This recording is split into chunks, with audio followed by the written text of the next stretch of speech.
ধরে ফেলেছে ভুলে, আমি কিছু বলার। চুপ কর, এসব আমার ভালো লাগে না, তুই জানিস না? জানি। তাহলে রেগে যাচ্ছেন কেন? আশ্চর্য, আমি রাখবো না? না মানে। আচমকা রুমুর হাত শক্ত করে চেপে ধরল উজ্জ্বল, দাঁতে দাঁত চেপে বলে, এসব আমার একদম পছন্দ না রুমো। আমি কিন্তু একবার খারাপ হলে আমাকে ভালো রূপে পাবি না। টনটনে ব্যথায় চোখে পানি চলে এলো, সেই সাথে উজ্জ্বলের ধমকে মনটা কেমন মরে যাচ্ছে। ঝাপসা চোখে মুহূর্তে 2-3 ফোঁটা অশ্রু গড়িয়ে পড়তে পাল্টা ধমক দিল। তখনই বাইরে থেকে ডেকে উঠলেন নার্গিস। মায়ের ডাকে হাত ছেড়ে দরজা খুলল উজ্জ্বল। নার্গিস এসেছেন রুমুর কাছে, তাই বিনা বাক্যে রুমে ঢুকতে দেখতে পেল রুমুর কান্না মাখা চাহনি। রুমু অবশ্য ইচ্ছে করেই চোখ মোছেনি, সে চায় উজ্জ্বল নার্গিসের কাছে যেন বকা খায়। কিরে রুমু, কাঁদছিস কেন? আপনার ছেলেকেই জিজ্ঞেস করেন। নার্গিস ভ্রুকুচকে বলেন, রুমু কাঁদছে কেন? রাস্তার পাশে কই মাছ উঠতে দেখেছে, ধরতে পারেনি বলে কাঁদছে। দেখেছো মা, কি বোকামে! একটা মাছের জন্য কেউ কাঁদে? উজ্জ্বলের কথায় ভড়কে গেল রুমু। কি হয়েছে আর কি বলছে? নার্গিস মুখ থেকে রাগের মেঘটা কেটে গেল। তিনি হাসি মুখে বলেন, আরে ফ্রিজেই তো কই মাছ আছে, কই মাছ খাবি? দাঁড়া, আমি ভেজে দিচ্ছি তোকে। নার্গিস চলে গেলেন। রুমু রেগে মেগে তাকালো উজ্জ্বলের পানে। আপনাকে বিয়ে না করে অন্তত শয়তানের সাথে প্রেম করা অনেক ভালো ছিল। আশ্চর্য, যমজ ভাই বোন প্রেম করে কেমনে? কি?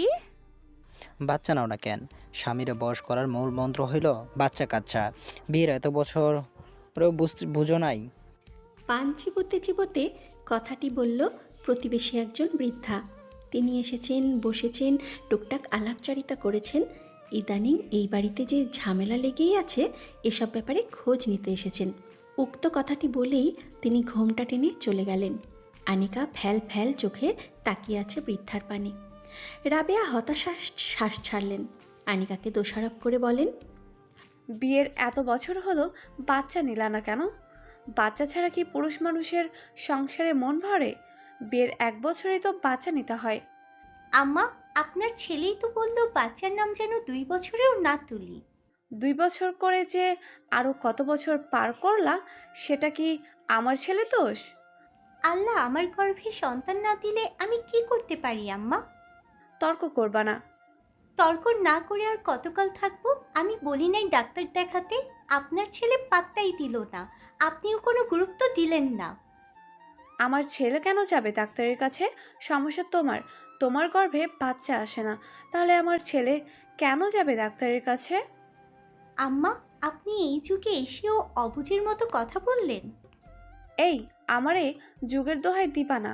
এখন তো স্বামী হাত থেকে ছুটছে, কি করবা করো। রাবেয়া প্রস্থান করলেন। এমনভাবে কথাগুলো বললেন যেন সব দোষ আনিকার। বাচ্চা না হওয়া নিয়ে ঠিক কয়েক মাস আগেও চিন্তা থাকলেও এখন আর চিন্তা আফসোস কিছুই করে না। বরং সময়ের সাথে সাথে মনে হচ্ছে বাচ্চা না হয়ে সে বেঁচেই গেছে। এই অসভ্য বর্বর লোকটা নিশ্চয়ই নিজের বাচ্চাকেও ছাড়তো না। একটা অসুস্থ পরিবেশে বেড়ে উঠত কোমল শিশুটি। যা হবার হবে, যা হবার দেখা যাবে। রাশেদ ইদানিং রাতে বাড়ি ফেরে না। সৈয়দ ইসমাইল কি করবেন নিজেই ভেবে পাচ্ছেন না। তিনি সবার সালিশ বৈঠকে যান।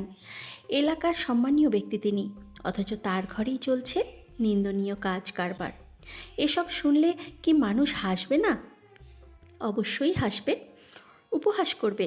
যেদিন আনিকাকে মেরে হসপিটাল পাঠিয়েছিল সেদিনই এলাকার লোক নানান কথা তুলেছে, নানা সমালোচনা হয়েছে।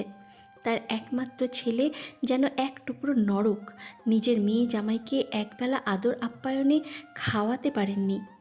কত রাত কেটে গেছে এই ছেলের চিন্তায়, শান্তিতে ঘুমোতে পারেন না। ব্যবসায় যাও হাত লাগিয়েছিল, ইদানিং তাও ছেড়ে দিয়েছে। অথচ টাকা টাকা করে নিয়মিত ঝগড়া করছে। বয়স তো বেড়েছে, আর কত কাল কুলাঙ্গারটার এসব সহ্য করবেন? ছেলেটাকে এতটা উগ্র আচরণের মূল কারণ তার মা। মায়ের আশকারায় ছেলেটা ছোট থেকেই অন্যায় কাজে প্রশ্রয় পেয়েছে, সাহস পেয়েছে। সব মিলিয়ে এখন তার অন্যায় সহ্যের বাইরে চলে গেছে। যে ছেলে মায়ের কথায় চোখের পলক ফেলতো, সেই ছেলে এখন মায়ের কথা এক কানে ঢোকায় তো আরেক কান দিয়ে বের করে। রাতের খাবার খেয়ে চুপচাপ শুয়ে আছে আনিকা, তার পাশেই শুয়ে আছে রাশেদ। এক বিছানায় থাকলেও মনের দিক থেকে বিশাল দূরত্বে তারা। কাঁদতে কাঁদতে আনিকার চোখের পানিও ফুরে এসেছে। যে ছেলেটাকে ভালোবেসে গৃহত্যাগ করেছে সেই ছেলেটাই আজকাল তাকে তালাক দেওয়ার হুমকি দেয়। ভালোবাসা এত তাড়াতাড়ি ফুরিয়ে যায়? কাকে ভালোবাসলো আনিকা? জীবনের হিসাব কষলে মনে হয় জীবনটা তার ভুলে ভরা। আবার পড়াশোনা শুরু করবে, আবার সাজাবে, কিন্তু জীবনটা, কিন্তু কোথা থেকে কি যে শুরু করবে? ওই শোন, রাশেদ আচমকা হ্যাচকা টেনে কাছে আনলো আনিকাকে। মেয়েটা ভয় পায়। শারীরিক মেলামেশা ইদানিং তাদের হয় না বললেই চলে। যতবার রাশেদ তার কাছে এসেছে তাকে মারতেই এসেছে। ছাড়েন আমারে, এত দেমাক কিসের? ছাড়েন, আপনার ছোঁয়া আমার বিষের মতো লাগে। নতুন নাগর জুটছে নাকি? ছি, লজ্জা লাগে না? সবাইকে কি নিজের মতো ভাবেন? কথা কম বল। ওর ননদরে ফোন লাগা। কেন? 20,000 টাকা দিতে বল। তুই বললে এমনি টাকা বের হবে। আপনি ভাবলেন কি করে আমি রুমুর কাছে টাকা চাইবো? চাইবি না কেন? উজ্জ্বল যে পরিমাণ ইনকাম করতেছে তোর ধারণা আছে? সে তার পরিশ্রম সততা দিয়ে ইনকাম করতেছে। আপনার জুয়া খেলার জন্য আমি তার কাছে টাকা চাইবো? ভুল ভাবলেন। আচমকা আনিকার চুল টেনে ধরল রাশেদ। টনটনে ব্যথায় দাঁত মুখ খিঁচে রইল মেয়েটি। তোরে তালাক দিব। বেশি গ্যাঞ্জাম করলে আজ রাতেই দিব। দেন, তালাক দেন, ভয় পাই না আমি। কি পাস না? ভয় পাই না। দৃঢ় কণ্ঠে বলল আনিকা।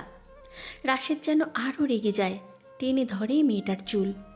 যে স্বামীর হাতে ভালোবাসার ছোঁয়া ছিল, আজকাল সেই স্বামীর হাতে যন্ত্রণার ছোঁয়া। কি নাগর পাইছিস নতুন? নাগর পেয়েছিস? তোর গলার আওয়াজ এত ধারালো হইল। চুল ছাড়েন, অনেক সহ্য করছি, আর না। কি করবি তুই? পুলিশের কাছে যাব। রাশেদ হো হো শব্দে হেসে উঠল।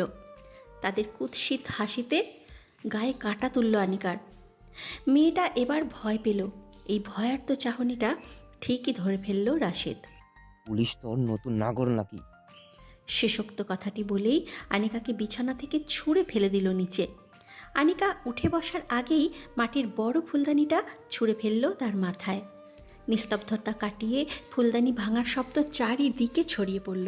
চিনচিন ব্যথায় দ্রুত মাথায় হাত রাখল আনিকা। রক্তে ভেসে যাচ্ছে কপাল।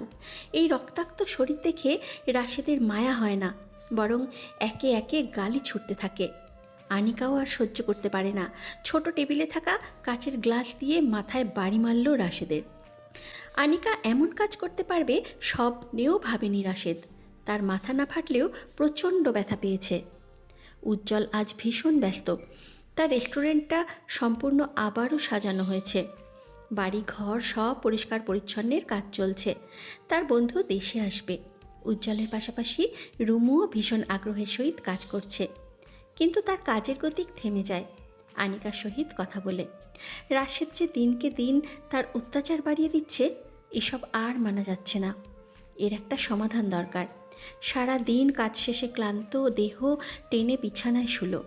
উজ্জ্বল রুমু এসে বসলো তার পাশেই। উজ্জ্বল, আপনার সাথে কথা আছে। বল। আনিকা ভাবির কিছু একটা করা উচিত। রাশেদ জানোয়ারটা তাকে গতকালও মেরেছে। কি করবি তুই? তুই নিজেই তো মার খাবি।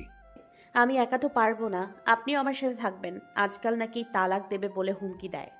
তো দিচ্ছে না কেন? মেয়েটা অন্তত বেঁচে যায়। আমিও তাই চাই।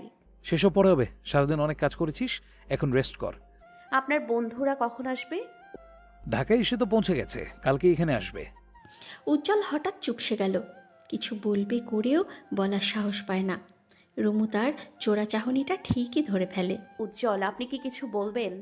মানে রুমু, তোর ভাই একটা মেয়ের সাথে অবাধে মেলামেশা করছে, তাকে নাকি বিয়ে করবে। কে সেই মেয়ে? মেয়েটার নাম ময়না ডিভোর্সি। তবে ওই মেয়ের কাছেই চলেন। মেয়েটাকে বুঝিয়ে বললে নিশ্চয়ই রাশেদের সঙ্গ ছাড়বে।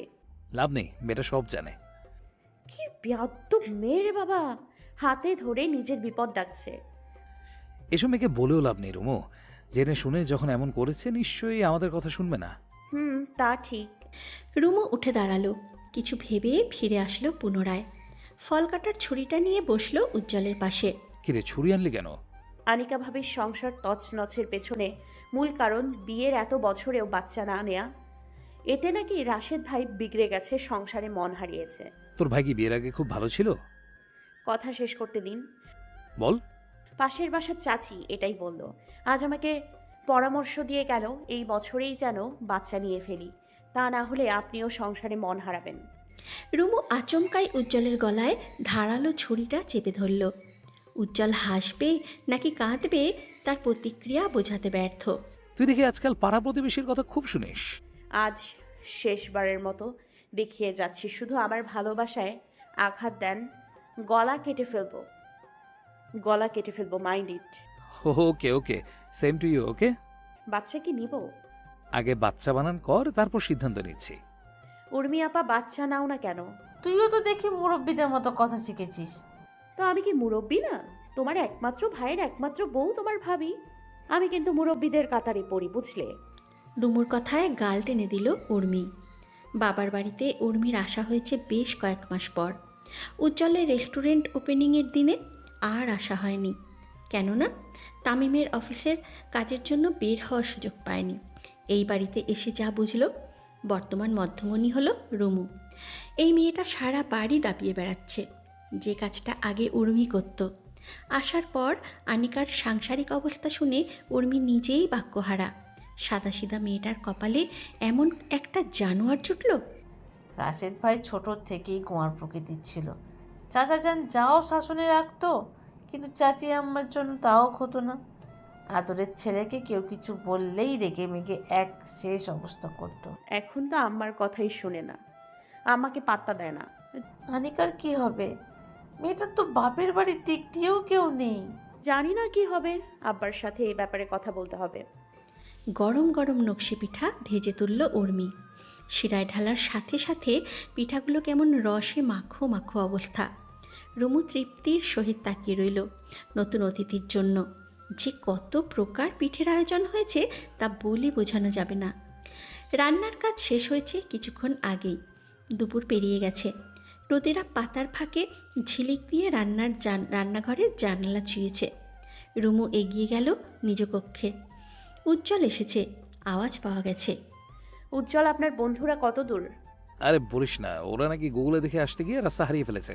এখন ফোনে বলে দিয়েছি শর্টকাটে চলে আসবে। উজ্জ্বল আপাত মস্তক তাকালো রুমুর পানে। মেয়েটা আজ শাড়ি পরেছে, হালকা সাজে দুর্দান্ত দেখতে লাগছে মেয়েটাকে। গায়ের টি শার্টটা খুলতে খুলতে উজ্জ্বল বলে, শাড়িটা তো আমি দিইনি, কোথায় পেলি? উর্মি আপা এনেছে। আমাকে কেমন লাগছে? লাল মরিচের মতো লাগছে। কি, এটা কেমন কথা? সত্যি কথা, চিকনা চাকনা শরীরটায় লাল শাড়ি জড়িয়েছিস, তোকে আসলে লাল মরিচের মতোই লাগছে। লাল মরিচের ঝাল নেবেন না উজ্জ্বল ভাই? উজ্জ্বল ভাই শব্দটা শুনেই ধমকে উঠল। অপকে তোর ভাই? তাছাড়া এই মরিচে ঝাল নেই, মিষ্টি মিষ্টি। রুমুর ঠোঁট পাকালো, এগিয়ে এসে কামড় বসালো উজ্জ্বলের বুকে। সে বুঝিয়ে দিতে চাইল তার ঝাল, কিন্তু উজ্জ্বল কি কম যায়? রুমুকে সরিয়ে দেওয়ার পরিবর্তে আরও কাছে টেনে নেয় এবং কামড়ে দেয় রুমুর ঘাড়ে। উজ্জ্বলের আক্রমণে রুমু ভড়কে যায়। নিজেকে ছাড়াতে নিলেও ছাড়া পায় না। রুমু ব্যথায় দাঁত খিচে বলে, ওরে রক্তচোষা বাদর, ছাড় আমাকে। চুমু, চুমু রেখে কামড়া কামড়ি করছো কেন? উজ্জ্বল ছাড়েন, শাড়ি এলোমেলো হচ্ছে, আমার সাজ। চুপ, কার জন্য সাজলি? আমার জন্য না। আমি এলোমেলো করছি, আর কেউ তো করেনি। আঁচল আটকে থাকার জন্য কাঁধে লাগানো সেফটি পিনটা উজ্জ্বল খুলে দিল। মুহূর্তে ঝরঝরিয়ে জর্জেট শাড়িটা মেঝেতে পতিত হলো। রুমু উজ্জ্বলকে ছেড়ে নিজেকে আড়াল করতে চাইল, কিন্তু তা কি আর হয়? প্রেমময় প্রহরটা যে উজ্জ্বল কিছুতেই হাতছাড়া করবে না।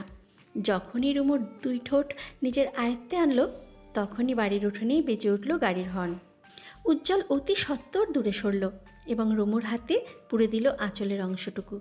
রুমুর ঠোঁট টিপে হেসে বলে, আমি জানতাম এমনটাই হবে। আমিও জানতাম, যখনই একটু মুড়ে আসি তখনই। যাই হোক, শাড়ি ঠিক করে আয়। বেশ কয়েক বছর পর ইটালির কুয়োর ব্যাংকটা এবার দেশে ফিরেছে। সময় সুযোগ কোনোটাই এত ব্যস্ত জীবন হয়ে উঠেছে।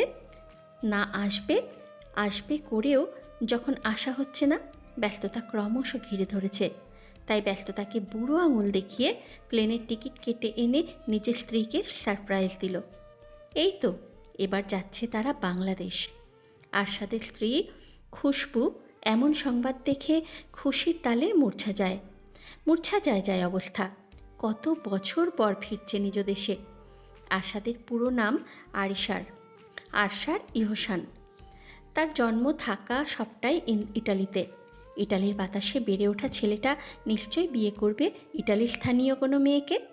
কিন্তু না, এই ছেলে ভালোবেসে ফেলল অতি সাধারণ বাঙালি এক মেয়েকে। এই মেয়েকে পাওয়া কি এতই সহজ ছিল? আরশাদ ইহসান নাকে দড়ি দিয়ে ঘুরছে, পথ হারিয়েছে, ভ্রমে পড়েছে, সব পেরিয়ে খুঁজে পেল তার ফ্লুজলিকে। এখন আবার হয়তো ভাবছেন ফ্লুজলিকে? সেই খুশবুই হলো আরশাদের ফ্লুজলি। আশেপাশে বৃহৎ গাছপালা এবং ফুল গাছে সুসজ্জিত মাঝ উঠানে গাড়ি থামালো আরশাদ। লোহার ভারী গেটটা খোলাই ছিল। নিশ্চয়ই আরশাদের কথা ভেবেই পূর্বে খুলে রেখেছিল উজ্জ্বল। গাড়ি থেকে নেমেই মোলাকাত হলো উজ্জ্বলের সহিত। সামনাসামনি দুই বন্ধু একে অপরকে পেয়ে খুব খুশি, আবেগপ্রবণ হয়ে উঠেছে। সৈয়দ শামসুল এবং নার্গিসকে সালাম জানালো আরশাদ। এবং খুশবু বাড়ির উঠোনে বিদেশি লোকটাকে দেখে সবার মাঝেই চলেছে নানান আগ্রহ। রুমু দ্রুত শাড়ি গুছিয়ে সবার মাঝে উপস্থিত হলো। আরশাদ কয়েক পল তাকে দেখে ভ্রুকুচকে অপরিপক্ক বাংলায় বলে ওঠে, এই বাচ্চা মেয়েটা তোমার বউ? শারীরিক গড়নে রুমুকে সবার মাঝে ছোটই মনে হয়। তার মাঝে যখন শাড়ি পরে উপস্থিত হলো তখন বাচ্চা বাচ্চা ভাবটা কেটে গেলেও আরশাদের কাছে রুমুকে সেই ছোটই মনে হলো। রুমু আগ্রহ ভরা চোখে পরখ করল আরশাদের ধবধবে ফর্সা চামড়া চোখজোড়া বাদামি মনির অধিকারী এই মানুষটাকে নিয়ে তার কৌতূহল ক্রমশ বাড়ছে। এতকাল যাবৎ টিভিতেই দেখেছিল এমন বিদেশি নায়কদের। আজ যেন চোখের সামনে একটা নায়ক দাঁড়িয়ে আছে। সব পছন্দ হলেও আরশাদের কথা মোটেও পছন্দ হলো না রুমুর। এ কেমন বাংলা বলা! ঘেটে ঘ করে দিচ্ছে মধুর বাংলাটাকে। আমি বাচ্চা নই। বেশ জোর নিয়ে বলল রুমু। তার প্রতিক্রিয়া দেখে হেসে ফেলল আরশাদ। সেই সাথে হাসলো বাকিরা। এত ঘন্টার জার্নি শেষে আরশাদ এবং খুশবুকে পাঠানো হয়েছে আলাদা একটি কক্ষে। সুসজ্জিত কক্ষে প্রবেশ করতেই বিছানায় গা এলিয়ে দিল খুশবু। আরশাদ, কতদিন পর নিজ শহর ছেড়ে অন্য শহরে এলাম। অন্য কোথাও যাওয়ার নাম নিলে আমার ভয় করে, তবু যে সাহস করেছি এটাই অনেক। কেন ভয় করে আরশাদ? ভুলে গেলে? মনে পড়ছে না? গ্রামে আসবো বলে আমাদের সেই বাস অ্যাক্সিডেন্টের কথা মনে নেই? অল্পের জন্য তোমাকে হারাতাম। খুশবু চুপচাপ তাকিয়ে রয় আরশাদের পানে। এই বিভৎস স্মৃতি সে ভুলে যেতে চায়। আমরা এখানে কদিন থাকবো আরশাদ? যতদিন না ব্যস্ত জীবনে তারা আসে। আমার গোসল করা উচিত, শরীরটা ম্যাজ করছে। ঠিক আছে, যাও। জামা হাতে তুলে ওয়াশরুমে পা বাড়ালো খুশবু। দুপুরের খাবার খেতে বসলো সন্ধ্যের আগ মুহূর্তে। সবাই মিলে জড়সড় হয়ে আরশাদ এবং খুশবুকে আপ্যায়নে ব্যস্ত। উজ্জ্বল মুরগির লেগ পিসটা আরশাদের প্লেটে দিতে আরশাদ তা তুলে দিল খুশবুর প্লেটে। উজ্জ্বলের প্রশ্নবিদ্ধ চাহনির উত্তর সাজিয়ে বলে, ফুলুজির এটা পছন্দ। ভাবিটাও তো আছে। আচ্ছা দাঁড়া, মাছের ডিমের ভুনা দিচ্ছি, ওইটা ট্রাই কর। ফুলুজিকে দে, ওর মাছের ডিম ভীষণ পছন্দ। আরশাদের একের পর এক কাণ্ডে সবার মাঝে খুশবু বেশ বিব্রত বোধ করছে। এ আর নতুন কি? আরশাদের এসব অভ্যাস আজকালের নয়, সেই শুরু থেকেই। রুমু আর চোখে তাকালো উজ্জ্বলের পানে। সে যেন কিছু ইঙ্গিত করছে। যখনই উজ্জ্বল সরে দাঁড়ালো তখনই গাল ফুলিয়ে রুমু বলে, কই এমনভাবে কখনো আমার প্লেটে মোরগের রান মাছের ডিম তুলে দিয়েছো? তুলে দিব কেন? বাড়ি থেকে সরাসরি তোর প্লেটেই পড়ে, তাহলে তুলে দিব কেন? অন্যকে দেখে অনুকরণ করা বন্ধ কর। এত খাবার খেয়ে আরশাদের পেটটা যেন এক্ষুনি ফেটে যাবে। সবাই তাকে এতই ঠেসে ঠুসে খাইয়ে ছেড়েছে, এতদিনের ডায়েট চোখের পলকে জলে ভেসে গেল। আরশাদ বসার ঘরে সবার সহিত আড্ডা দিচ্ছিল, অথচ খুশবু চুপসে আছে। সহজে কারো সাথে মিশতে পারে না সে। কে কি বলছে করছে আপাতত এসব পরখ করাই তার একমাত্র কাজ। আড্ডা শেষে বিশ্রামের জন্য আরশাদ নিজ কক্ষে ফিরল। ইতিমধ্যে খুশবুর সাথে রুমুর বেশ ভাব হয়েছে। দুজনে বেশ অনেকক্ষণ গল্প সল্প করল। তাদের কথার মাঝে আশাদ উপস্থিত হলো। রুমুকে আবদার সুরে তার অপরিপক্ক বাংলায় বলে, আমাকে টাল খাওয়াবে? ওকে। টাল? সেটা আবার কি? আরে টাল। টাল মানে? টাল বোঝো না? টাল টাল। রুমু ঢোক গিলল। এই ইতালিয়ান বাদরটার বাংলা সে একটুও বোঝে না। এসব কি বলে? দূর চাই। টাল মানে কি ভাইয়া? আপনি কি মদ চাচ্ছেন? এ মানে মদ খেয়ে টাল মাটাল হতে চাচ্ছেন? উফ, সো সিলেগাল। খুশবু পাশে বসে হাসছিল। সে আশাদের কথা বুঝতে পেরেও কিছুই বলল না রুমুকে। একটু গোল খাওয়ানো যাক। সিলি টিলি বাদ দিন, এবার বলুন টাল কি? আশাদ উঠে দাঁড়ালো। এখানে কেউ তার বাংলা খুব বেশি বোঝে না। তার বাংলা বলাটা এত বেশি কেন? চাইলেও সংশোধন হচ্ছে না। রুমু ভ্রু কুচকে বলে, তোমার বর কি বললো? তালের কথা বলেছে। তোমার গেটের বাইরে যে তাল গাছটা আছে, ওটা দেখেই সে আমাকে বলেছে এবার এসেছে যখন তাল খাবে। রুমুর মাথায় হাত পড়ল। কি অদ্ভুত! তালকে কেউ টাল বলে? ঘুমের ঘোরে স্বপ্নরা যেমন বাস্তব বাস্তব অনুভূত হয়, মনে হয় যেন অন্য জগতে ছিটকে পড়েছি। সুখের স্বপ্ন, সুখানুভূতি, তেমনি দুঃখের স্বপ্নে চোখ ভিজে একাকার। গভীর রাতে ভিজে আছে খুশবুর চোখ। দুঃস্বপ্নে কাঁপছে সে। ঘুমের ঘোরেই হু হু শব্দ তুলে কেঁদে ফেলল। তার উথাল পাথাল শ্বাসে বুকের অস্বাভাবিক ওঠানামায় আচমকা কাঁচা ঘুম ভেঙে গেল আরশাদের। খুশবুর অস্বাভাবিক আচরণে খুশবুর বুক থেকে মাথা তুলে তাকালো। খুশবুর ভেজা গাল স্পর্শ করতে বুকের ভেতরটা মোচড় দিল। আরশাদ ব্যতিব্যস্ত হয়ে প্রশ্ন ছুড়ল, ফুলুজি, আমার জান ঠিক আছে ও? নিজ বাড়ি থেকে ঝগড়ার শব্দে দাঁত মুখ খিচে বসে আছে রুমু। রাশেদ কি নিয়ে ঝামেলা লেগে বিশ্রী বিশ্রী গালাগাল ছুটছে। দেয়ালের পাশে দাঁড়িয়ে গালাগালগুলো যে উজ্জ্বলের উদ্দেশ্যে বলা হচ্ছে তা বেশ ভালোভাবেই বুঝল রুমু। সকালের নাস্তা শেষে 11টায় চায়ের আড্ডায় বসেছে সকলে। আরশাদ, খুশবু রুমুর পাশেই বসে। তারা কেউ কিছু না বললেও কান খাড়া করে সবটা শুনছে। এত বিশ্রী গালাগালিতে মাথা নত করে সকলেই বসে আছে। আরশাদ কয়েকটা কথার অর্থ বুঝলেও বেশিরভাগ গালাগালির অর্থ সে বোঝেনি। রাশেদ ভাইপাটাকে রাগিয়ে দিয়েছে কে? এদিকে তেড়ে আসছে কেন? রুমুর পাশে বসে শকতোক্তি স্বরে বলল উজ্জ্বল। রুমু চুপ রয়। মানসম্মানটা যেন মাটিতে গড়াগড়ি খাচ্ছে। তুই কি লজ্জায় নত হচ্ছিস? আরে বেড়া নাই, তোর ভাই বলে তোর যতটা লজ্জা লাগছে, রাশেদ কিন্তু আমারও ভাই। আমরা একই বংশের একই রক্তের লোক। তারপরেও চুপ থাক। রুমু কথা বাড়ায় না। চায়ের আড্ডা শেষে তারা সকলে রেডি হতে চলে যায়। আজকের দুপুরের খাবার সবাই উজ্জ্বলের রেস্টুরেন্টেই করবে। উর্মি, তামিম, আরশাদ, খুশবু, তাদের সাথে উজ্জ্বল, রুমু, তারা 6 জনেই তৈরি হয়ে রওনা দিল রেস্টুরেন্টের উদ্দেশ্যে। বাড়ির গেট থেকে বের হতেই রুমুর মুখোমুখি হলো রাশেদ। রাশেদের রক্তিম চোখ, রাগান্বিত চাহনি ভয়টা বাড়িয়ে দিল রুমুর। অতিথির সামনে আবার না কোনো কাহিনী ঘটে যায়। রাশেদকে প্রথমে এড়িয়ে যেতে চাইল, কিন্তু যেই ভয়টা রুমু পেয়েছে ঠিক সেইটাই হলো। রাশেদ আজ হয়তো অগ্রিম প্রস্তুত ছিল। আজ সে ঝামেলা করবেই। আড়ালে আয়, কথা আছে। ভাইয়া আমার কোনো কথা নাই, পথ ছাড়ো। রুমু, তেজ দেখাবি না, খবরদার। তেজ দেখাচ্ছি না। রাশেদ পুনরায় ধমক দিল। উজ্জ্বল চুপচাপ দাঁড়িয়ে থাকলেও এবার আর চুপ থাকতে পারল না। রুমুকে সরিয়ে এগিয়ে গেল সে। কি সমস্যা তোর? ঝামেলা করতে চাইছিস? ঝামেলা তো তুই করছিস। আমার বোনকে বিয়ে করে ঝামেলা কে বাড়ালো? যাকে বিয়ে করলাম তার মাথা ব্যথা নাই, যার মেয়েকে বিয়ে করলাম তারও মাথা ব্যথা নাই। তুই কোন ক্ষেতের মূলা? কথাবার্তা সাবধানে বল, নষ্ট কথা কর তোর। রাশেদ কথা শেষ করার আগেই তার বুকে ধাক্কা দিয়ে সরিয়ে দিল রুমু। ঘটনাটা এত তাড়াতাড়ি ঘটল, পাশে দাঁড়িয়ে থাকা উর্মি, তামিম সহ অন্যরা বেশ অবাক চোখে তাকিয়ে। খবরদার, আমার স্বামীকে নিয়ে বাজে কথা বলবেন না। তোমার সাথে কথা বলতেও আমার ঘৃণা হয়। চোখের সামনে থেকে সরো। সাহস দেখি বেড়ে গেছে।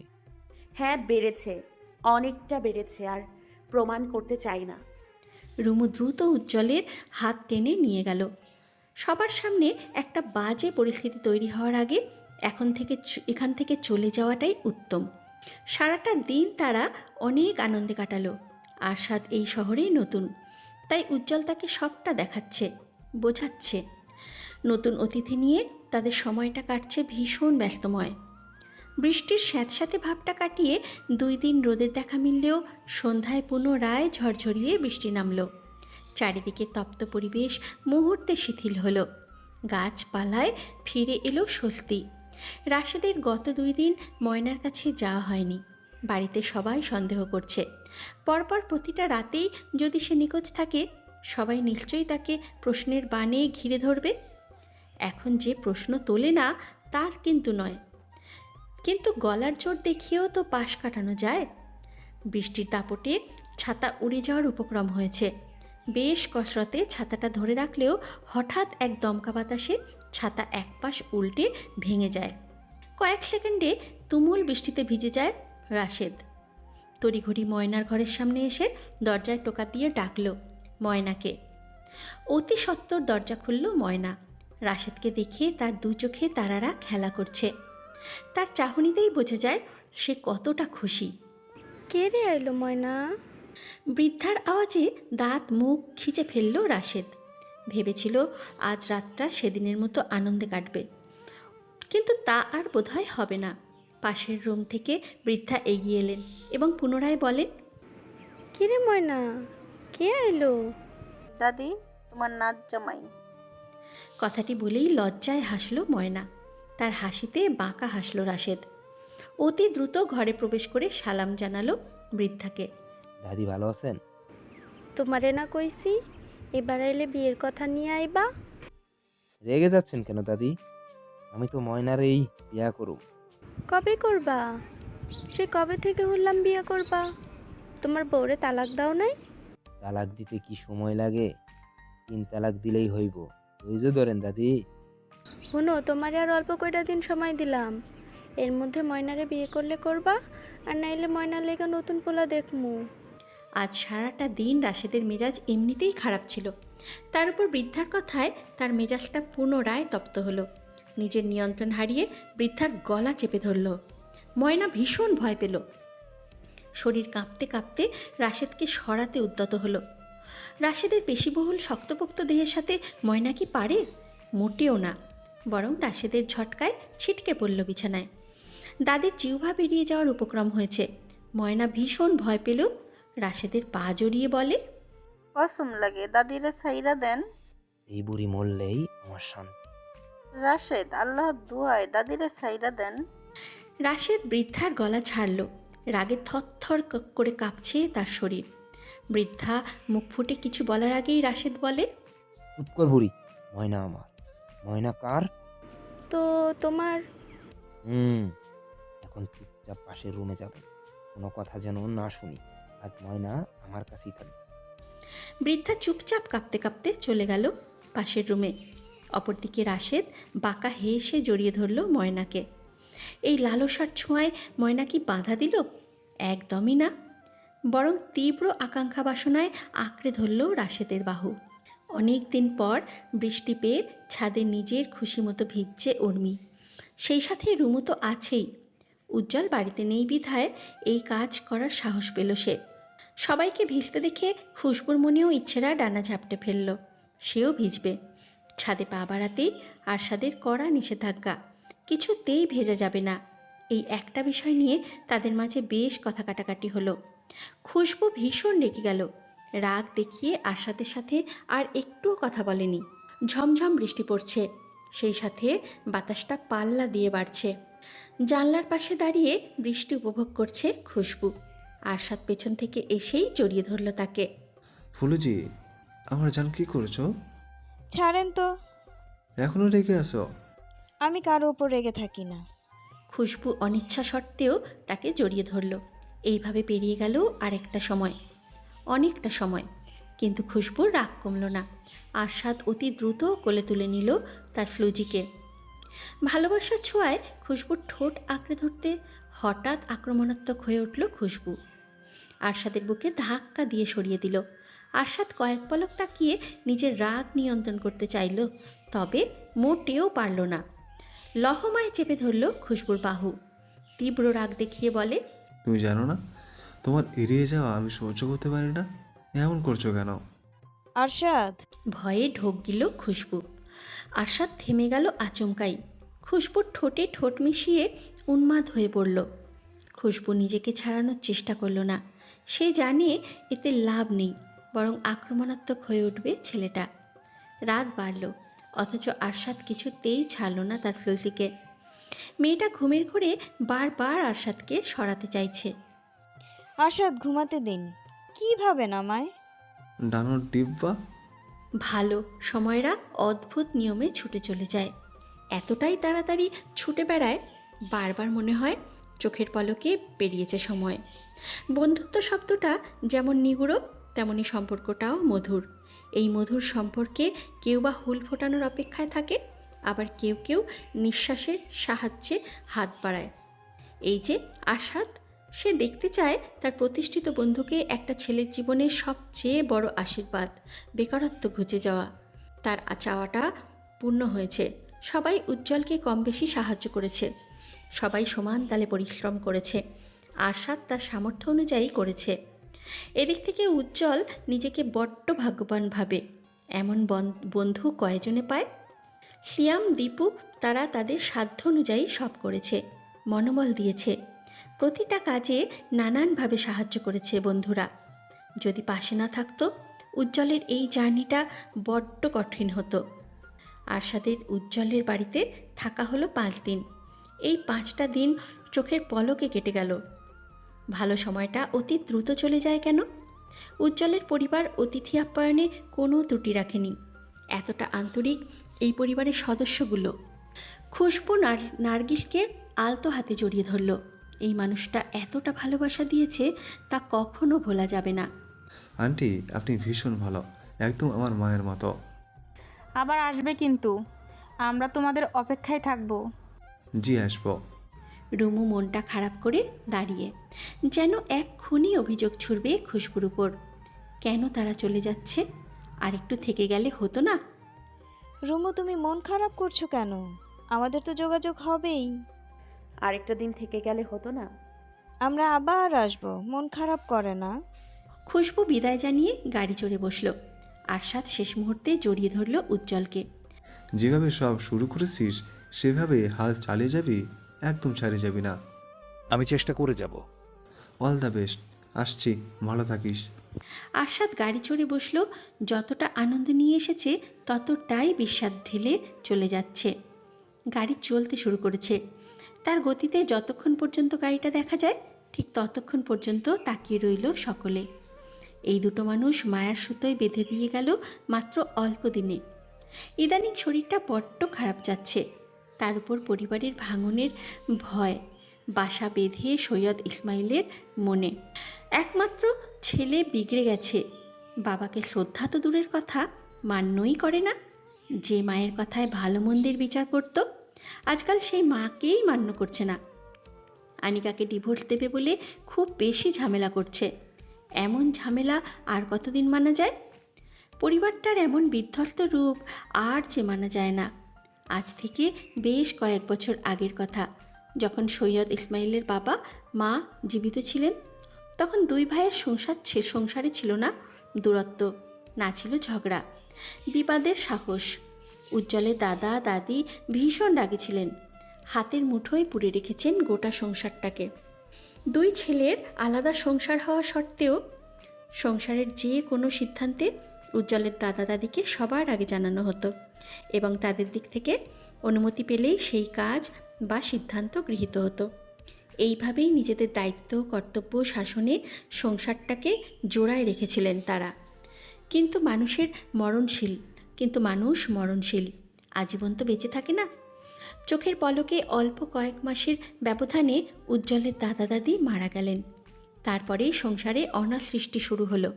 বিশেষ করে রুমুর মা রাবেয়া, তিনি সর্বদা চেয়েছেন সংসারটা নিজের দাপটের রাখতে। এ কি আদৌ সম্ভব? ওয়ারিশে পাওয়া সম্পত্তিগুলো নিয়েও তার ছিল মন কষাকষি। সম্পত্তি জেরে তাদের ঝগড়া ঝামেলা তীব্র রূপ ধারণ করে। প্রথম পর্যায়ে উজ্জ্বলের বাবা মা এসবে জড়াতে চাননি, কিন্তু দিনের পর দিন ব্যাপারটা এত দূর গড়িয়ে যায় তারাও আর চুপ থাকতে পারেনি। রুমুর মামাদের সাহায্যে জাল দলিল বানিয়ে রাবেয়া দখলদারিতে লেগে পড়ে। একদিন এসব নিয়ে ঝামেলার মাঝেই রাশেদ চাকুর সাহায্যে সৈয়দ শামসুলের পিঠে পোঁচ দেয়। আকস্মিক ঘটনায় দুই দলের পাল্টাপাল্টি মারপিট শুরু হয়। দুই দলেই লোক ছিল। কতজন যে আহত হয়ে হাসপাতালে ভর্তি হয় তার হিসাব নেই। পুলিশ আসে ঝামেলা মিটমাট করতে চায়, কিন্তু এসব আজও মিটমাট হয়নি।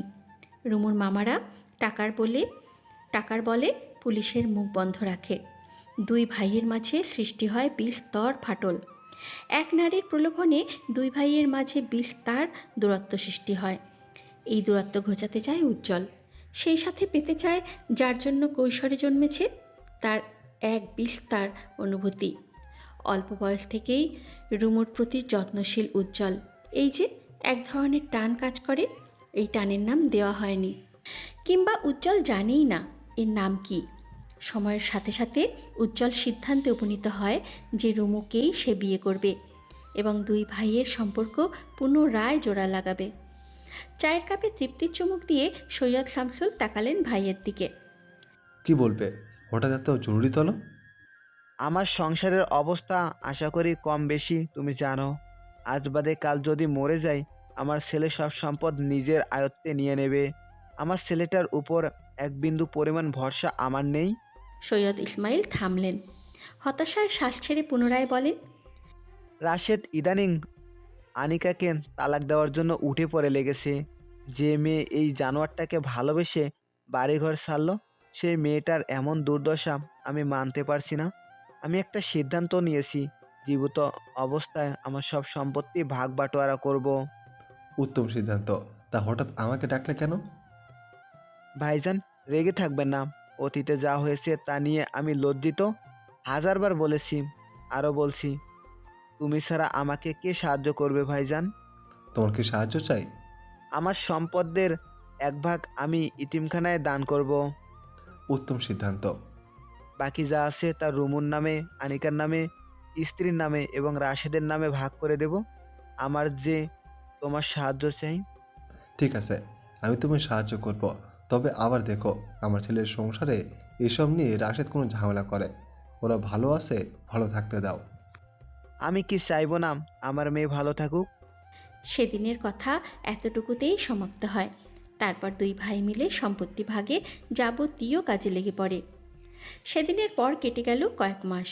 আজ রৌদ্র ঝলমল একটা দিন। রান্নাঘরের যাবতীয় কাজ শেষে আনিকা রুমুর সাথে ভিডিও কলে কথা বলছিল। আজ তারা বিকালে ঘুরতে যাবে। আনিকা যে রুমুর সাথে বের হবে এই ব্যাপারটা নিয়ে রাশেদের নিশ্চয়ই বিরোধিতা থাকবে, কিন্তু এইসব নিয়ে এখন আর মাথা ব্যথা নেই আনিকার।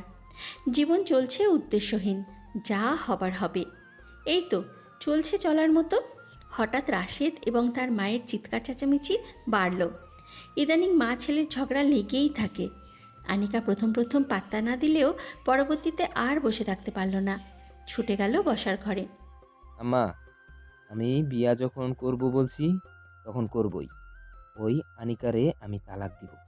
খবরদার রাশেদ, তুই যদি আনিকারে তালাক দেস তাহলে তোরে আমি ত্যায্যপুত্র করব।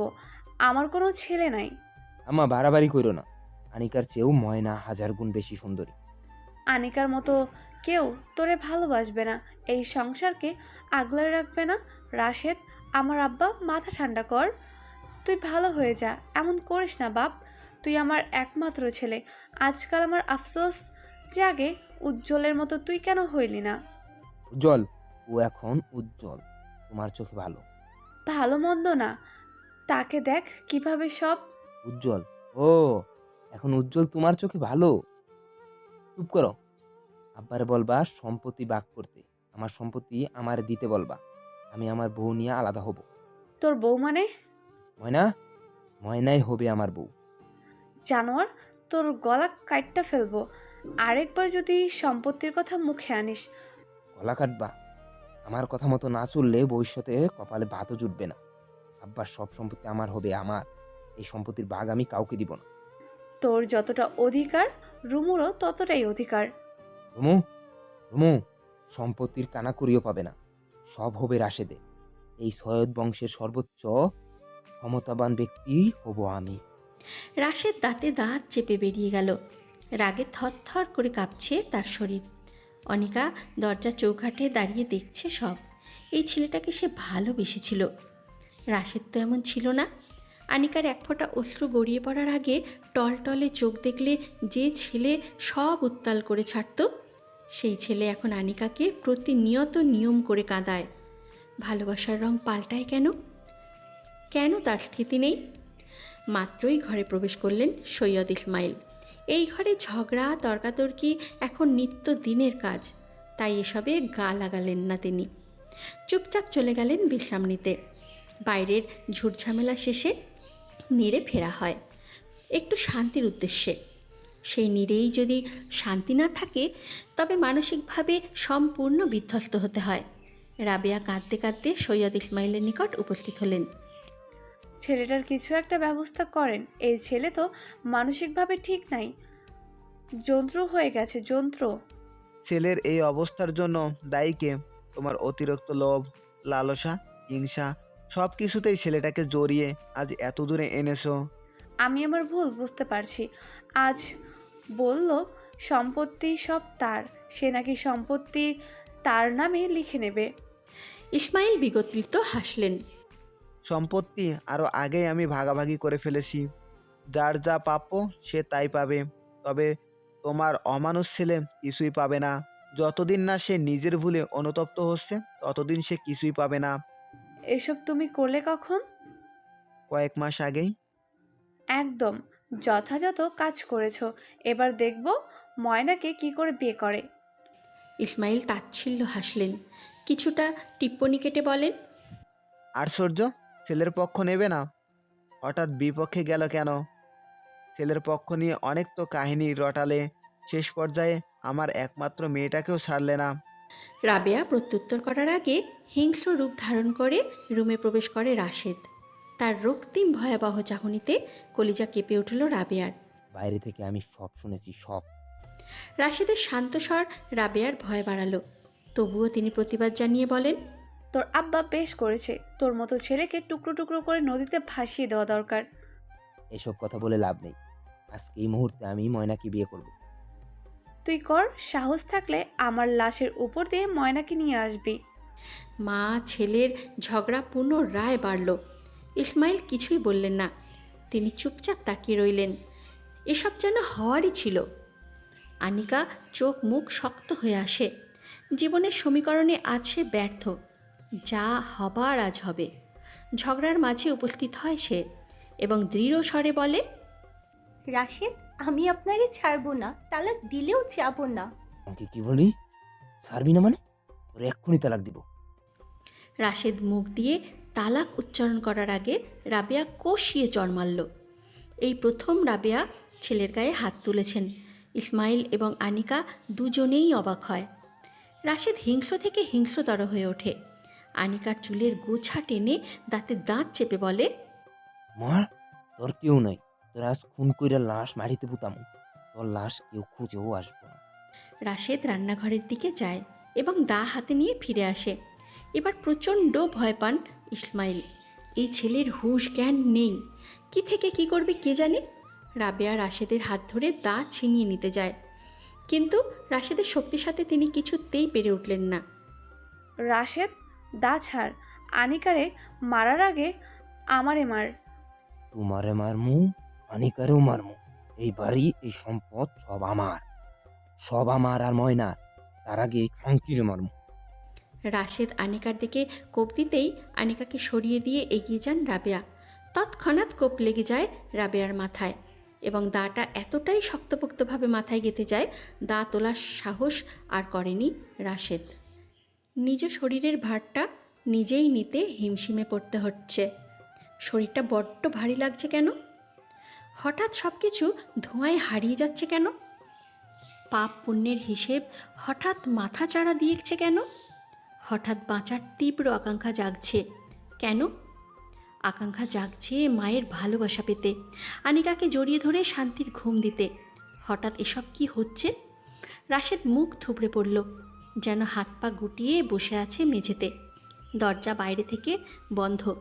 রক্তাক্ত দাটা মেঝেতে পড়ে। সাদা মেঝেতে রক্তের ফোঁটায় কি বীভৎস লাগছে। রাশেদ নির্বাক নিরুত্তর। ভেতরের সত্তাটা বারবার ধমক দিচ্ছে, শাসিয়ে যাচ্ছে তার কৃতকর্মে। রাশেদ বাক্যহারা, মুখ ফুটে কিছু বলার আগেই গলাটা কেউ যেন অদৃশ্য হাতে চেপে ধরেছে। ভেতরে সত্তা কি তা মানে? সে তার উত্তরের আশায় বসে। রাশেদ আপন মনে ভেতরে সত্তার প্রতি প্রশ্নের উত্তর দিতে প্রস্তুত হয়। কেন করলি এমন? তোর মাকে কেন মারলি? তুই এত মধ্যে যা করেছিস তা কি খুব ভালো? আমি আম্মাকে মারতে চাইনি। আম্মাকে মারার কথা স্বপ্ন ভাবতে পারি না আমি। আনিকাকে আন্নিকাকে মারতে গিয়েছিস। মেয়েটা তোকে ভালোবাসেনি, নিঃস্বার্থভাবে ভালোবেসেছিল। তোর জন্য কি না করেছে বলতো? আমি আমি আসলে ভুল করে ফেললাম। আমি নিজের অহংকারে এতটাই ডুবে গেছিলাম যে ঠিক কিছুই বুঝতে পারিনি।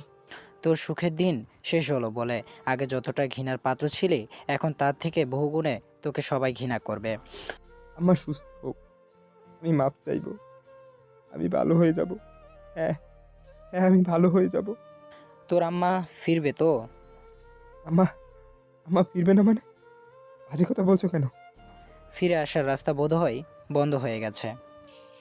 রাশেদের কলিজা কেঁপে উঠল। প্রতিবাদ জানিয়ে কিছু বলার আগেই ভেতরের সত্তা কোথায় উধাও হয়ে গেল তার হদিশ নেই। তখন ঘটনাটা এতটাই তাড়াতাড়ি ঘটেছিল, কেউ বুঝে উঠতে পারেনি কি করবে। রাবেয়া মাথায় হাত রেখে ছিটকে পড়লেন। মেঝেতে রক্তে ভেসে যায় তার সমস্ত দেহ।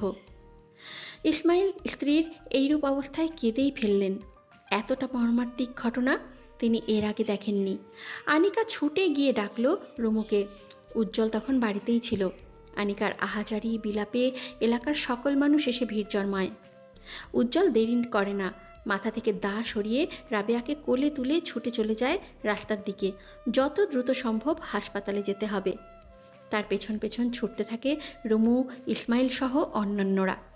আনিকা বেরিয়ে যাওয়ার আগে থেমে যায়, পেছন ঘুরে একবার তাকায় রাশেদের পানে। রাশেদের ভীতু মুখখানিতে থুতু ছুঁড়ে দেয়। রাশেদকে কিছু বলার সুযোগ না দিয়ে দ্রুত বাইরে থেকে দরজা লাগায়। যাওয়ার আগে উঠোনে দাঁড়িয়ে থাকা সবাইকে উদ্দেশ্য করে বলে দরজা যেন কেউ না খুলে, রাশেদকে পুলিশে দেওয়া হবে। রাবেয়ার নিথর শরীরটা টেনে হসপিটালে এসে থামল উজ্জ্বল। রাস্তায় যানজটের কারণে 5 মিনিটের রাস্তা তার 20 মিনিটের উপরে লেগে গেছে।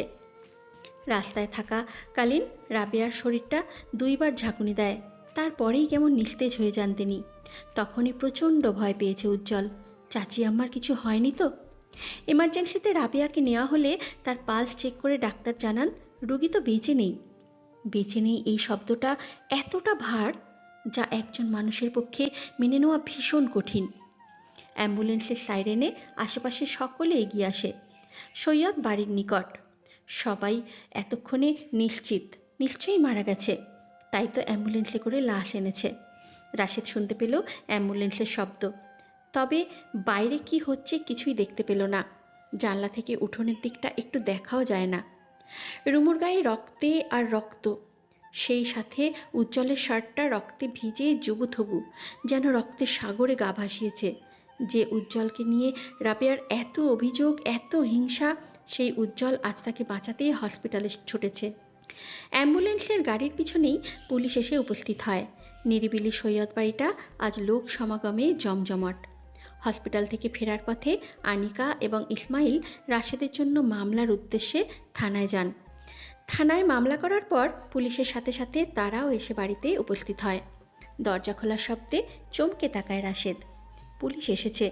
দরজা খুলেই প্রথমে তার দিকে দৃষ্টি ফেলল তারা। ভেবেছিল রাশেদ আক্রমণাত্মক হয়ে উঠবে, কিন্তু তাদের ভাবনাকে ভুল প্রমাণ করে দিয়ে অতি ঠান্ডা মাথায় রাশেদ এগিয়ে আসে এবং বলে, আমার আম্মা কি বেঁচে আছে? পুলিশ ভ্রু কুঁচকায়। আসামি এত স্বাভাবিক কেন? পালিয়ে যাওয়ার চেষ্টাও করছে না। অদ্ভুত। ইন্না লিল্লাহি ওয়া ইন্না ইলাইহি রাজিউন। রাশেদ ঢোক গেলে নিজের কৃতকর্মে নিজেই আজ লজ্জিত। ইসমাইল এগিয়ে এসে কষে চড় লাগান ছেলের গালে। তাতেও হেলদোল হলো না রাশেদের। ইসমাইল কাঁদতে কাঁদতে বলেন, তোর এমন অবস্থা করব, তোর ফাঁসির আদেশ হবে। ফাঁসি না হোক যাবজ্জীবন কারাদণ্ড হবে। আপনারা জানোয়ারটাকে নিয়ে যাচ্ছেন না কেন? পুলিশ রুমটা পর্যবেক্ষণ করছিল রাশেদ। কিঞ্চিত হেসে হাত তুলে দাঁড়ায় এবং পুলিশের উদ্দেশ্যে বলে, আমি আমি আমার আম্মাকে খুন করেছি স্বেচ্ছায় নয়। হিতাহিত জ্ঞান শূন্য হয়ে আমি এমন কাজ করেছি, যা করেছি তাতে আমি অনুতপ্ত। তবে লাভ নেই জানি। এর আগেও আমি বেশ কিছু ক্রিমিনাল মাইন্ডের কাজ করেছি। আমার বোনকে বন্দি করে অত্যাচার চালিয়েছি, তার সংসার ভাঙতে চেয়েছি, নিজের স্ত্রীর উপর শারীরিক মানসিক নির্যাতন চালিয়েছি, স্ত্রীর ভালোবাসাকে মর্যাদা না দিয়ে পরকীয়ায় জড়িয়েছি। রাশেদ থামল। পুলিশ অতি দ্রুত তার হাতে হ্যান্ডকাপ পরালো। তাকে যখন নিয়ে যাচ্ছিল তখনই অ্যাম্বুলেন্সের গাড়িটা ধরে বিলাপ দিয়ে কাঁদল সে। রাশেদের স্বভাবের জন্য সবাই তাকে অপছন্দ করলেও রাবেয়া ভীষণ ভালোবাসত তার একমাত্র ছেলেকে। এক কথায় মাথায় তুলে রাখত। প্রতিটা কাজে, প্রতিটা ক্ষেত্রে রাশেদ রাশেদ বলে তার মুখে ফেনা ওঠার মতন অবস্থা হতো। রাশেদের কখন কি চাই, কি খাবে, পড়বে, সব নিয়ে রাবেয়ার ছিল অত্যধিক ব্যস্ততা, যার জন্য এত আয়োজন, এত সময় ব্যয়। সেই রাশেদের হাতে খুন হলেন রাবেয়া। এই জন্য স্বপ্নেও ভাবতে পারে না কেউ। পুলিশের এত সময় নেই রাশেদকে। পুলিশের তো এত সময় নেই। রাশেদকে যখনই টেনে নিয়ে যেতে চাইল তখনই সে উঠোনের মাটি আঁকড়ে ধরল। তার কান্নায় ভারী হলো সৈয়দ বাড়ি। একবার উঠেন আম্মা, শুধু একবার উঠেন। আমি ভালো হয়ে যাব, সবার কথা শুনবো, আনিকাকে নিয়ে সংসার করব। বিশ্বাস করেন, আমি আনিকাকে ছাড়বো না। উঠেন না আম্মা, ও আম্মা উঠেন। রাশেদের এত কান্না, এত আহাজারি রুমুর কাছে নাটক মনে হলো। সে ক্রুদ্ধ চোখে তাকালো রাশেদের পানে। এত কাঁদছিস কেন? শান্তি লাগছে না তোর? শান্তি লাগারই তো কথা।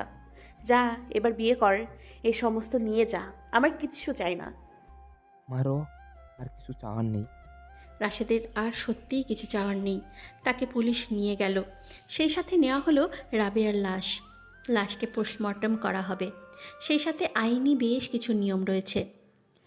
সৈয়দ বাড়ির বড় ছেলে মাকে খুন করেছে, ছেলে এখন জেলে। এই একটা কথা চারিদিকে ছড়িয়ে পড়েছে। কেউ কেউ তো বলছে মাথা নাকি শরীর থেকে আলাদা করে দিয়েছে। এলাকাসহ চারিদিকে শুরু হয়েছে চাঞ্চল্য। সবাই ভিড় জমাচ্ছে সৈয়দ বাড়িতে। এই সংবাদ ময়নার কাছেও এসেছে। সংবাদটি পাওয়া মাত্র ময়নার দাদির শরীরে কাঁটা দেয়। কত বড় জানোয়ার এই ছেলেটা! মানুষ খুন করার সাহস রাখে। এই ছেলের কি ভয় ডর নাই? ময়না বিষণ্ণ মুখে বসে আছে। দুই চোখ তার ঝাপসা। শরীর থেকে এখনও যেন রাশেদের গন্ধ আসছে। এই তো রাতেই মানুষটার সাথে থেকেছে সে, এখন এসব কি শুনছে? ময়নার বিষণ্ণ মুখখানি দেখে দাদি সান্ত্বনা দিয়ে বলেন, ময়না, তোরে আল্লাহ বাঁচাইছে, শুক্রিয়া কর। সৈয়দ বাড়ির বউ হওয়ার স্বপ্ন রয়েই গেল দাদি। আমি কি আর বড়লোক হব না? বড়লোক হওয়ার স্বপ্ন কি স্বপ্নই রইল? চুপ কর মাতারি, সবার আগে জীবন। যদি বাইসাই না থাকোস, বড় লোক হয়ে কি করবি? কষাইটারে বিয়ে করতে কান্তাছোস? বাদ দাও দাদি, আমার কপালটাই খারাপ। মোটেই না, তোর বিয়ে হইব বড় ঘরেই। ময়না প্রত্যুত্তর করে না, চুপচাপ তাকিয়ে রয় আকাশপানি। রাতে জেলখানার বাইরে দাঁড়িয়ে আছে ময়না। একবার রাশেদের সাথে দেখা করার ইচ্ছা জেগেছে তার, কিন্তু কি করে দেখা করবে? দেখা করার কি অনুমতি পাবে? যত দ্রুত সম্ভব তাকে কোর্টে তোলা হবে। রাশেদের জামিন কখনোই হবে না, তা সে জানে। কেননা যে আপনজনেরা রাশেদকে জেল থেকে মুক্তি করার কথা, যারা লড়াই করার কথা, তারাই আজ রাশেদের ফাঁসি চাইছে। হঠাৎ ময়নার চোখ পড়ল সিএনজি করে আনিকা এসেছে। তার সাথে এসেছে অচেনা একজন ছেলে এবং মেয়ে। ময়নার নিকট ছেলে এবং মেয়েটাকে অচেনা মনে হতেই পারে, কেননা সে আগে তো উর্মি আর তামিমকে দেখেনি, কিন্তু আনিকাকে দেখেছে বহুবার রাশেদের ফোনে। তাই তো চিনতেও মোটেও সময় লাগলো না। আনিকাকে হঠাৎ দেখে উত্তেজিত হয়ে পড়ে সে। ভেবেছিল তাকে হয়তো আনিকা চিনে ফেলবে, তাই দ্রুত নিজেকে আড়াল করতে গিয়ে ছুটে পালিয়ে যায়। তখনই ইটের সাহায্যে হোঁচট হোঁচট খেয়ে আনিকার সামনেই পড়ল ময়না। আনিকা সঙ্গে সঙ্গে তুলে দাঁড় করায় মেয়েটাকে। বৃদ্ধ আঙুলের চামড়া ছিঁড়ে রক্ত ঝরছে। আনিকার মায়া লাগলো। দ্রুত হাতে থাকা টিস্যুটি চেপে ধরল ময়নার পায়ে। এত ছুটাছুটি করলে কেন?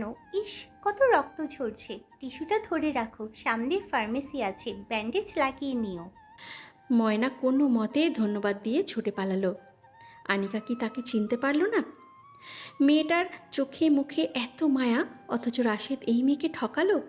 ময়না ভীষণ অবাক হলো, সেই সাথে অবজ্ঞায় হাসল। আনিকা মনে মনে সিদ্ধান্ত নিয়েছে রাশেদের সাথে আজকে এই মুহূর্তে শেষ দেখা করবে। দুজনে দাঁড়িয়ে মুখোমুখি, তবে সামনে দেয়াল হয়ে দাঁড়িয়েছে জেলের শিকগুলো।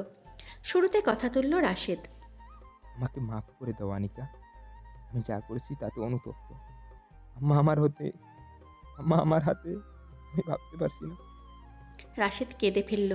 পুনরায় গলা ছেড়ে বলে, বিশ্বাস করো, আরেকবার যদি সুযোগ পাই নিজেকে পাল্টে ফেলবো, সংসারে মন দিব, আমার সকল স্বপ্ন পূরণ করব, আব্বার মনের মতো ছেলে হব, তোমার চোখে দেখা সেরা স্বামী হব। আনিকা তাচ্ছিল্য হাসল। তার হাসিতে রাশেদ ঢোক গিলল। এমনটা নিশ্চয়ই হওয়ার কথা ছিল।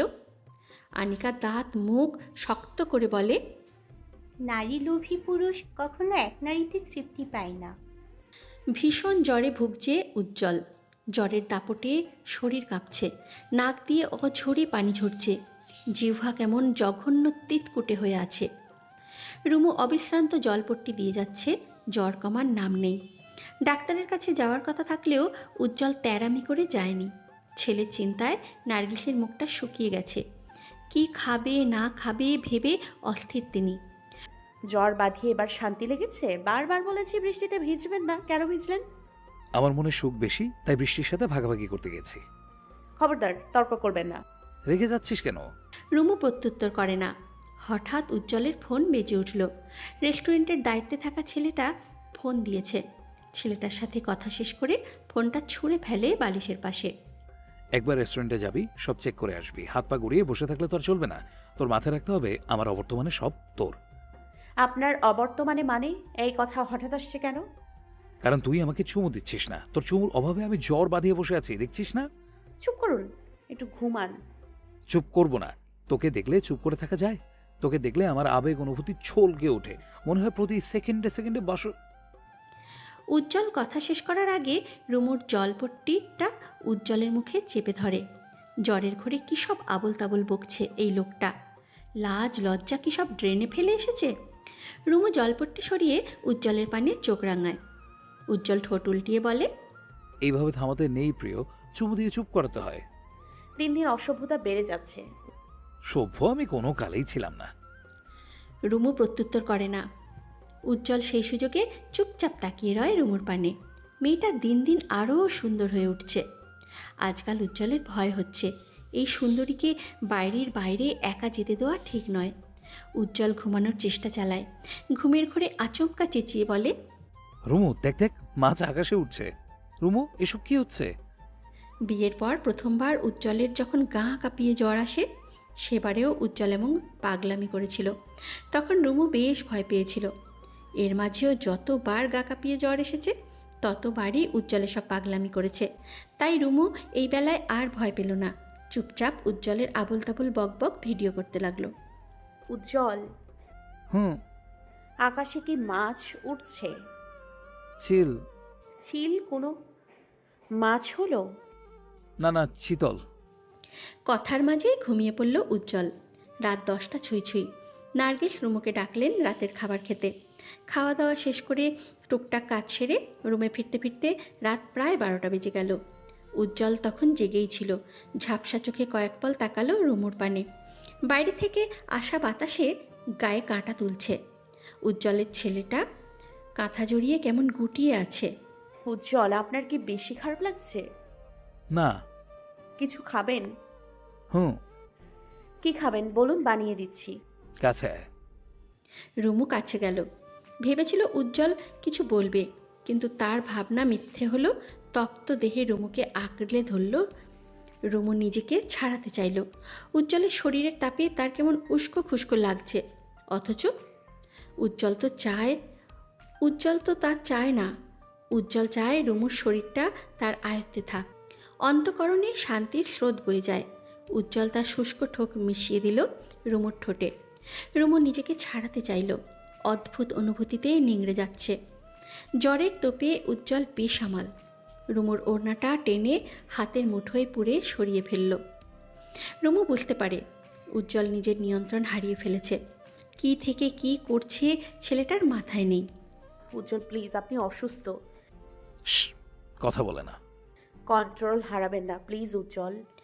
কথা শেষ করার আগেই রুমুর ঠোঁটে কামড় বসালো উজ্জ্বল। মুহূর্তে ব্যথায় কুঁকড়ে উঠল সে। সময়ের তালে তালে দুজনেই কন্ট্রোল হারালো। উজ্জ্বলের দেহের উষ্ণতা মিশে গেল রুমুর দেহে। সারা রাত উজ্জ্বলের কোনো পরিবর্তন হলো না। না রুমুকে ঘুমোতে দিল, না তার জ্বর কমল। ভোরের আলো যখন ফুটতে শুরু করেছে তখনই রুমু ঘুমের কোলে ঢলে পড়ল। উজ্জ্বলের চোখে তখনও ঘুম নেই। রুমুর অনাবৃত দেহে কাঁথা টেনে আগলে ধরল বুকের মাঝে। তখনই চোখে পড়ল রুমুর পিঠে ঘাড়ে কামড়ের দাগগুলো লাল হয়ে আছে। উজ্জ্বল কিঞ্চিত হেসে কামড়ের স্থানে চুমু খায়। রুমুকে জাবালাতে ফিসফিসিয়ে বলে, বেয়াদব মেয়ে, আমাকে রাতে একটু ঘুমাতে দেয় না। দুপুর সময়টাতে উজ্জ্বলের জ্বর ছেড়ে এলো। দুজনে তখন কথায় ব্যস্ত। তখনই উপস্থিত হয় আনিকা। আসতে পারি? আরে আপা এসো। ভাবি শব্দটা বলতে গিয়েও থেমে গেল রুমু। রাবেয়ার মৃত্যুর 1.5 বছর পেরিয়ে গেছে। এই 1.5 বছর সময়টা খুব অল্প হলেও পাল্টে গেছে অনেক কিছু। যেমনটা পাল্টে গেছে আনিকার জীবন, তেমনি নিজেকে পাল্টে নিয়েছেন সৈয়দ ইসমাইল। আনিকার হাতের খাবারে বাটিটা রাখলো টেবিলে এবং উজ্জ্বলের পানে তাকিয়ে বলে, জ্বর আছে নাকি গেছে? মাঝপথে। স্মিত হেসে বলল উজ্জ্বল।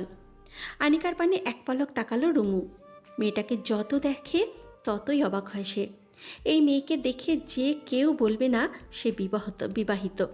এই মেয়েটাই একসময় কোমরে আঁচল গুজে সংসার সামলেছে। তার চলায় ফেরায় এসেছে বেশ পরিবর্তন। আগের মতো সাদাসিধা চলাফেরা এখন আর তার নেই। এখন সে বেশ স্টাইলিশ একটা মেয়ে। রাশেদের সাথে আনিকার ডিভোর্স সম্পূর্ণ হয়েছে অনেক আগেই। আনিকা নতুন করে পড়াশোনা শুরু করেছে। তার এই পরিবর্তন সবাই বেশ সাপোর্ট করেছে। একবার ভালোবেসে সব ছেড়ে ঠকে গেল মেয়েটা। ফুলের মতো সুন্দর মেয়েটার বাকি জীবন নষ্ট হোক কেউ চায় না। আনিকা বাঁচুক নিজের মতো করে, বেঁচে থাকুক। ফেলে আসা 1.5 বছরে আনিকা একবারও রাশেদের সাথে জেলে দেখা করেনি। শুধু সে নয়, সৈয়দ ইসমাইল নিজেও দেখা করেননি। উজ্জ্বল মাঝে মাঝে দেখা করে আসে, কিন্তু রুমুও গাঢ় অভিমান বুকে চেপে ভুলে গেছে তার কোনো ভাই আছে। রাশেদকে নিয়ে চলা মামলা এখনও চলমান। তার জামিনে কেউ এগিয়ে এলো না। পরিস্থিতি সময় সব কিছুই তা বিরুদ্ধে। রুমু হাসি মুখে বলে, আজ ক্লাসে যাওনি আপা? না, আজ শরীরটা ভালো লাগছে না। আব্বা বলল হালিম খাবে, ভাবলাম চাইনি যখন বানিয়ে ফেলি। তোমাদের জন্য এনেছি, খেয়ে বলো কেমন হয়েছে। তোমার হাতের হালিম বেস্ট, এই কথা তো আমি জানি। এই শোনো, উজ্জ্বলের জ্বর কমলে বাড়ি যাবে আমার সাথে, 2 দিন থাকবে। একা একা বাড়িতে ভালো লাগে না। আব্বা কাজ শেষ করে এসে ঘুমিয়ে যান। মিথ্যা বলবো না, আব্বা আমাকে যথেষ্ট সময় দেন। উজ্জ্বল তাকালো আনিকার পানে। বেশ সাহস নিয়েই বলেই ফেলল, আবার একটা কথা বলি, কিছু মনে নেবেন না তো? বলো কি বলবে। এভাবে আর কতদিন? বিয়ে করে সেটেল হয়ে যান। আগে যা হয়েছে সেসব বাদ দিলাম। এখন আমরা সবাই দেখে শুনে আপনাকে বিয়ে দেবো ইনশাল্লাহ। আপনি যোগ্য কাউকে পাবেন। আমাকে বিয়ে দেওয়ার আগে আব্বার বিয়ের কথা ভাবো। মানুষটার কত বছর একা থাকবে? পুরুষ মানুষ বাইরের দখল সামলে বাড়ি ফিরলে বইয়ের প্রয়োজন হয়, একটা আপন মানুষের প্রয়োজন হয়। আনিকার কথায় সহমত করে রুমু বলে, আব্বাকে সাহস করে অনেকবার বলেছি, কিন্তু আব্বা ধমক দিয়ে আমাকে থামিয়ে দিলেন। আপা তুমি বিয়ে করো, দেখবে আব্বা একা না থেকে নিজেও বিয়েতে মত দেবে। শোনো, আমার জীবনে এই ব্যাপারটা স্কিপ করতে চাই। বিয়ে শাদী ভালোবাসা এসব এখন হাস্যকর বিষয়। আমি ভালোবেসে ঠকে গেছি রুমু, বুঝতে পারছো? তবে আমার আফসোস নেই, আমি আমার সর্বোচ্চ দিয়ে ভালোবেসেছি, তার হজম হয়নি। আপা আর একটাবার নিজেকে সুযোগ দিন। শোনো, এক কথা বারবার বলবেন না। আমার অসহ্য লাগে, বিরক্ত লাগে, দম বন্ধ হয়ে আসে। ভালোবাসা শব্দটা মনে ব্রিটিশটা জাগিয়ে দিয়েছে। আমাকে দেখো, উজ্জ্বল আমাকে ভালোবেসে ঠিক কি কি করেছে। সবার ভাগ্য তোমার মতো নয় রুমু। আনিকা আর বসল না, চলে গেল। এই শহরে থাকতে তার ইদানিং বড্ড কষ্ট হচ্ছে।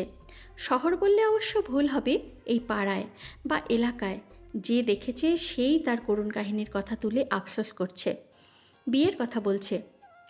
আচ্ছা, মানুষ কি বোঝে না তার ক্ষত বিক্ষত মনের কথা?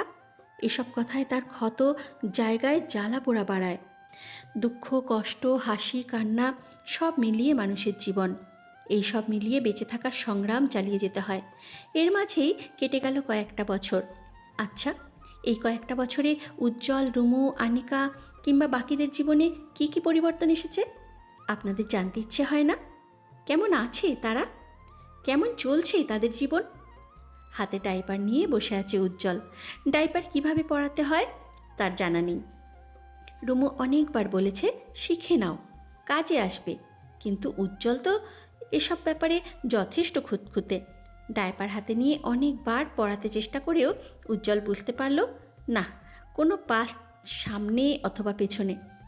উজ্জ্বল বুঝতে পারল না কোন পাশ, সামনে অথবা পেছনে। হঠাৎ উজ্জ্বলের ছেলে রুজান কেঁদে উঠল। নার্গিস নাতির কান্না শুনে ছুটে এলেন। আমার নানু ভাই কাঁদছে কেন? এ কি, তুই এখনও ডাইপার নিয়ে বসে আছিস? উজ্জ্বলের পিঠে দুম করে একটা কিল বসিয়ে দিল নার্গিস। ইদানিং রুজানের জন্য উজ্জ্বলকে সবার তোপের মুখে পড়তে হয়। বাচ্চা কাচ্চা নিয়ে উজ্জ্বলের তেমন কোনো অভিজ্ঞতা নেই, তাই হুটহাট কোনো ভুল করে ফেললে সবাই তাকে নিয়ে পড়ে। নার্গিস রুজানের ডাইপার পরিয়ে কোলে তুলে চলে গেলেন। রুমু মাত্রই গোসল সেরে রুমে ফিরল। উজ্জ্বলকে গোমরা মুখে বসে থাকতে দেখে বলে, কি হয়েছে? আম্মা মেরেছে? রুমু খিলখিলিয়ে হেসে উঠল। এইসব নতুন নয়, বর্তমানে ঘরের একমাত্র রাজত্বকারী রুজান। তাকে কেউ অনাদর করলেই হলো বাকিটা ইতিহাস। ডাইপার পরিয়েছিলেন? হুম। মিথ্যা কথা রুমু, এই মিথ্যুককে কথা বিশ্বাস করিস না। ডাইপার আমি নিয়ে পরিয়ে দিয়েছি। নার্গিসের হঠাৎ আগমনে রুমু উজ্জ্বল দুজনেই ভরকে গেল। নার্গিস রুজানকে রুমুর কোলে দিয়ে উজ্জ্বলের কান টেনে ধরলেন। খবরদার, মিথ্যা কথা বললে তোর খবর আছে। আরে মা, লাগছে, ছাড়ো তো। নার্গিস কান ছেড়ে চলে গেলেন। যাওয়ার আগে বকতে ভুললেন না। রুজানের 1 বছর বয়স, ছোট ছোট দাঁত উঠেছে। সেই দাঁত বের করে কেমন হাসছে তা দেখে উজ্জ্বল দ্রুত কোলে তুলে নেয়। ফোলা ফোলা গালটায় দেদার সে চুমু খায়। রুজান দেখতে তার দাদার মতো হয়েছে। গোল গাল সুন্দর ছেলেটাকে দেখে যে কেউ আদর করতে বাধ্য। রুজান যখন খিলখিলিয়ে হাসছিল তখনই উজ্জ্বল রুজানের গালে গাল মিশিয়ে দিতে, উজ্জ্বলের খোঁচা খোঁচা দাড়ি রুজানের গালে খোঁচা দিতে ছেলে মুহূর্তে কেঁদে ওঠে। রুমু মুহূর্তে রেগে বলে, আপনাকে আমি বারণ করেছিলাম, আমার কথা শোনেন না কেন? ও ব্যথা পায়। আরে পায় না, আমি কি জোরে দিই নাকি? দিন, রুজানকে দিন।